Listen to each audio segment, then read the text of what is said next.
தவறுகள் திருமணத்தின் பிறகு உறுதியாக பாதிக்கும்.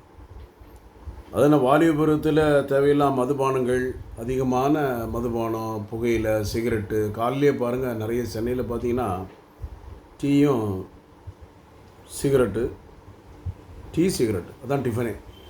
இரவு நேரங்களில் தூங்குறதில்ல, தூக்கம் வருவதும் இல்லை, திருமணம் செய்ய பயமாக இருக்குது, எப்படி திருமணம் பண்ண போகிறோம் என்ற குழப்பமாக இருக்குது, கல்யாணம் முடியலாம் வேணும் என்ற குழப்பம், திருமணம் தான் பாதிப்பு வந்துடுமோ அந்த பயம்.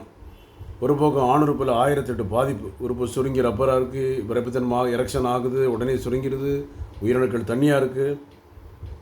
திருமணிந்த பிறகு தாம்பத்தியம் பண்ண போயிருமோ அந்த கவலை. மனைவிக்கு மாதவிட வரலன்னு திருமணிந்தவர்களும் பெண்கள் பிரச்சனை பெரிய பிரச்சனை. பெண்கள் என்ற பிரச்சனையே பெரிய பிரச்சனையாக இருக்குது. பெண்களுக்கு எல்லா வகையிலையும் பிரச்சனை. மன உளைச்சல், கல்யாணம் முடிஞ்ச பிறகு குழந்தை இல்லைன்னா மன உளைச்சல், அதுக்கப்புறம் கணவனில் வாக்குவாதங்கள், குழந்தை இல்லைன்னா ஏகப்பட்ட குழப்பங்கள். அதற்கெல்லாம் தீர்வு ஆன்டிசெப்டால் இருக்குது, கவலைப்படாங்க. உயிரணுக்கள் உயிர் இல்லாமல் இருந்தாலும் அசோஸ்வர்மியா, எரெக்ஷன் இல்லை, ப்ரீமெச்சூர் எஜாகுலேஷன், விந்து தண்ணியாக இருக்குது, விதையில் வலிக்குது, விதையில் வெரிகோசில் இருக்குது, கவலையே படாங்க. Doctor Johnson, BSMS, Kodambakkam, Chennai, Akbarabad 2வது தெரு. நன்றி.